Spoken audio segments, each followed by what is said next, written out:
I had to quickly hop on this video quickly to tell you guys the good news. Naira cards are back, baby! As you know, if you live in Nigeria, at some point in time before, Naira cards used to be the it thing when you wanted to make in-app purchases or do whatever you want, like to pay for things on AliExpress, Amazon, and the likes. You could use a Naira card to do that, but then 2022 they banned it and you were forced to use a dollar card, and dollar cards were expensive. Like, I remember we paid a hefty amount of money just to create a cheaper cash card. It was so expensive, oh my god. But now, recently, Naira cards have been unbanned and you can use it to make any in-app purchases or pay for anything international that you want to do right now. For me, I made a video a few hours ago saying that if I want to make an in-app purchase on my iPhone, that I would ditch the iPhone and use an Android to pay. But now I don't have to ditch anything anymore, because now I put in my card on my iOS and boom, I made an in-app purchase and it worked. It worked, people. It worked. Now, I'm actually making this video to let you know what you need to know about the Naira card, like which cards do and don't work when it comes to making in-app purchases. Now, that's the only thing that I've tried it with so far. Other sites, you could try it out as well, like with AliExpress and the likes. You can use your cards there if you want to, and other sites as well. But I'm going to talk about the in-app purchasing when it comes to iOS. The cards that work are cards that are from commercial banks that are MasterCard branded, as you can see.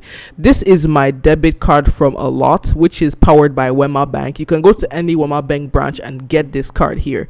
It will work for your in-app purchases, whether you're using it on iOS or Android. Now, this is my Visa card from Kuda. Now, I tried this thing on my iOS and it didn't work. Now, what I'll just tell you is this: if you're going to use microfinance banks, it might not work. I think the commercial bank ones might work. I am not 100% sure. But this will work on your Android instead of iOS. But hopefully, maybe in the future, there will be some compatibility with this card. Now, this is my CapitalMetriQ card. You all should try out the bank and everything. Not sponsored, by the way. And this is powered by Verve. Now, this is not going to work on your iOS at all. I think Verve cards do work on Android. I haven't really tested this one out yet on my Android, but I'm pretty sure it works. I think my brother, he had an OPay card that was powered by Verve and he used it and it worked. But then I'll just tell you this: Verve does not work on iOS. It should work on Android, but you guys should test it out and let me know. Now, as I said earlier, to be on the safe side, please get your debit card from a commercial bank and demand for a MasterCard. If your bank is not giving you the MasterCards and stuff and you use an iOS, run away. Now, when it comes to transaction with these cards, the limits are quarterly. So every 3 months, you're able to spend $1,000, as you can see on the screen. Now, this means that with your cards, you're able to spend up to $4,000 a year, essentially. So that's what they're saying. So make sure that, you don't make any purchases that exceed that limit if you're gonna be fine. I mean, it is good to have multiple cards from multiple banks so that way, in case you've exceeded the limit of one card, you can always move on to the next. But one big question is this: what about the virtual dollar cards? What happens to them? Like the people who've been advertising that, oh, you can pay for Netflix with a dollar card and everything. What will happen to them? Well, it's quite simple.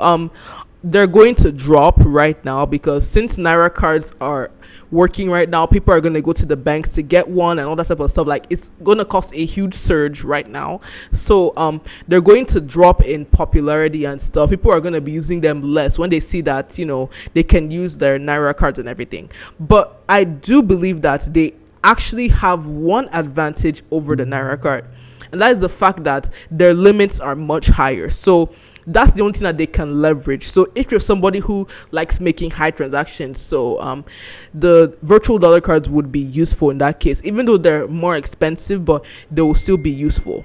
But if you virtual dollar card companies want to stay up in this game, here are some features that I would suggest that you guys should add to make you guys to be more sought after because of this. First of all, add a multi-currency support. Apart from dollar, add like other currencies like pounds, Canadian dollars to your stuff. I'm telling you, if you add this stuff like euros and so on, you are going to stay relevant in this game. The second thing you guys can do is to offer physical cards as well. Now, there's only one fintech I know that does this in Nigeria called Timon. They offer physical dollar cards. So they're going to stay in this game for long, as long as they advertise and everything. But that's what I'm telling you guys about it. So if you have a Timon physical card, you can go to any country in the world and you can spend money easily. Just, deposit Naira into your Timon account, then convert it into dollar. And then from there, you can use it to shop anywhere. So they're actually good at that. The third thing they can do is to add a subscription manager. So for example, if you use your dollar card to pay for subscriptions like Netflix or whatnot, what it could do is that it will add that subscription, so that way by the end of the month it will remind you that, okay, this thing is about to expire and everything, and you'll be like, you want to auto renew and everything.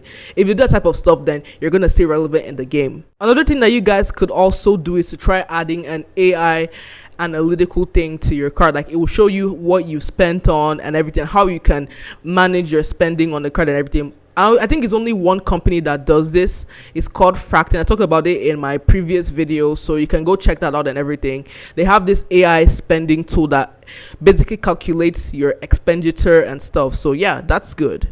But anyway, that is all for today's video. So what do you think about this? Are you happy that you can finally use Naira cards and stuff? Leave your thoughts in the comments below, and as always, I hope I see you guys next time.